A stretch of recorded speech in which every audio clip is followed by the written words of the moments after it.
আরেকটা হাদিস মাথায় নিয়ে না, আজকে সারা ওয়াজ ভুলে গেলে এই ওয়াজটা ভুলেন না। কি হাদিস? নবীজি বলছেন, তোমাদের সামনে, হে আমার সাহাবীরা, তোমাদের সামনে এমন একটা যুগ আসছে, ওই যুগে আমার সুন্নতকে ধরে রাখাটা হাতের মধ্যে আগুন ধরে রাখার মতো হবে। আমি অনেকদিন এই লেকচারে এই হাদিসটা বলেছি।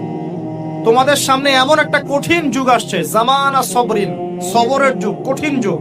ওই যুগে ঈমান ধরে রাখা, মানে আমার সুন্নতের উপর থাকা, হাতে আগুন ধরে রাখার মতো হবে।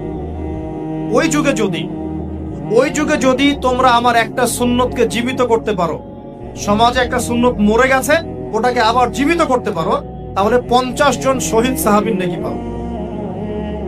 হাদিসটা বুঝলেন? শুধু নেকি না, আপনি 50 জন শহীদ সাহাবীর নেকি পাবেন যখন চলমান সমাজে একটা সুন্নত মিটে গেছে, নাই, মানুষ আমল করছে না, কিন্তু আপনি সেটাকে জীবিত করলেন। পারা যাবে ইনশাআল্লাহ। একটা দেখাচ্ছি, যেমন সাহাবীদের যুগে মানুষ মসজিদে ঢুকলে কি করতো জানেন? আগে 2 রাকাত নামাজ পড়তো। কি করতো? মসজিদে ঢুকেই, ওযু অবস্থায় মসজিদে ঢুকেই তারা বসতেন না, আগে 2 রাকাত নামাজ পড়তেন, দুখুলুল মসজিদ বা তাহিয়াতুল মসজিদ, তারপরে বসতেন। আর নবীজি বলেছেন, কিয়ামতের আগে আগে এই দুখুলুল মসজিদ, তাহিয়াতুল মসজিদ, এই নামাজটা উঠে যাবে। উঠে যাচ্ছে না আস্তে আস্তে। মসজিদে ঢুকলে মানুষ ধাপ করে বসে পড়ে, তাই না? মানুষ ভুলেই গেছে না সুন্নত। এখন আপনি যদি এই সুন্নতটাকে আবার জীবিত করতে পারেন, ইনশাআল্লাহ 50 জন শহীদ সাহাবীর নেকি পাবেন। সমাজে এখন দাড়ি শেভ করা ফ্যাশন হয়ে গেছে, বুঝছেন না? অনেকে শেভ না করলে চাকরি দেয় না। শেভ না করলে কি হয় না? চাকরি পাওয়া যায় না। স্কুলে তো না, কলেজে গিয়ে পড়তে গেলে ক্লাস করতে দেয় না। দাঁড়িয়ে আছে, যাও সব করে আসো, তাই বলে।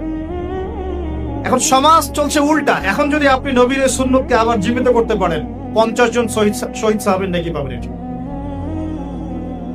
রাতে ঘুমানোর সময় একটা সুন্নত আছে, 33 বার সুবহানাল্লাহ, 33 বার আলহামদুলিল্লাহ, 34 বার কি আল্লাহু আকবার। বহু মানুষই পড়ে না।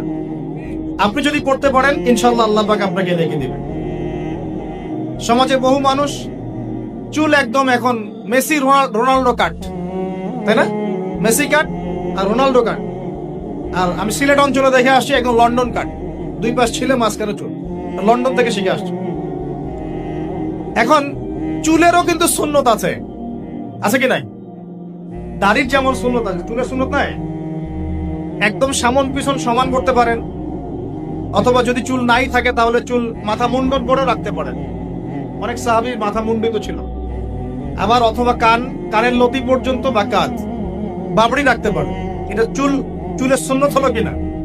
এখন সমাজের সব মানুষ এই সুন্নতটাকে ভুলে গেছে। আপনি সুন্নত মনে করে রেখেছেন, ইনশাআল্লাহ আপনি নেকি পাবেন ইনশাআল্লাহ।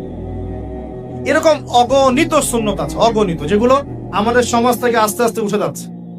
আমি খুব দুঃখের সাথে বলছি, অনেক মসজিদে আমরা কি করি?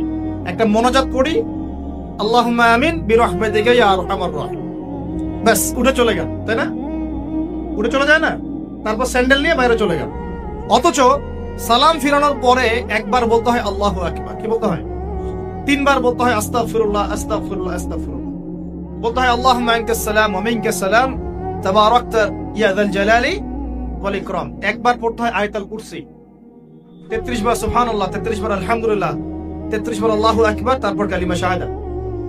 এরপর সূরা ফালাক একবার, সূরা নাস একবার, ইখলাস একবার। আরো অনেক দোয়া আছে, আল্লাহুম্মা লা মানি লিমা আ'তাইত ওয়া লা মু'তি লিমা মানা'ত ওয়া লা ইয়ানফা'ু যাল জাদ্দি মিনকাল জাদ।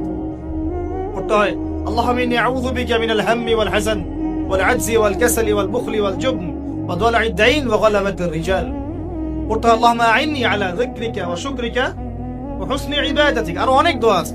দেখেন তো, মোনাজাত করেন, আমি তো না করছি না, আমি তর্ক করতে আসি না এখানে, এটা নিয়ে আমি ঝগড়া করতে আসি। কিন্তু এই সুন্নতটা যে উঠে গেল, মোনাজাতটা করে যে মসজিদ থেকে বের হয়ে চলে গেলেন, এই সুন্নতটার উপর আমল কে করবেন? সুন্নত উঠে গেল না? আপনি যদি বসে এখন সুন্নতটা প্রতিষ্ঠা করেন, 50 জন শহীদ সাহাবীর নেকি পাবেন ইনশাআল্লাহ। এগুলো তো গেল আমলিয়াত। সমাজ চলছে সুদের উপরে। আপনি যদি হালাল অর্থনীতি প্রবর্তন করতে পারেন, তাহলে কত নেকি পাবেন? সমাজ চলছে জেনায়, আপনি এখন পর্দা প্রতিষ্ঠা করলেন, তাহলে কত নেকি পাবেন? সমাজে চলছে দুর্নীতি, আপনি এখন আমানতদারিতা, ইনসাফ প্রতিষ্ঠা করলেন, কত নাকি পাবেন? সমাজে চলছে শয়তানি, সব শয়তানি। কি চলছে? শয়তানি। এখন আপনি আল্লাহ রাব্বুল আলামিনের ওহী প্রতিষ্ঠা করলেন, কত নেকি পাবেন? নিঃসন্দেহে আর অনেক বেশি নেকি পাবেন। আল্লাহ পাক আমাদেরকে সেই লক্ষ্যে কাজ করার তৌফিক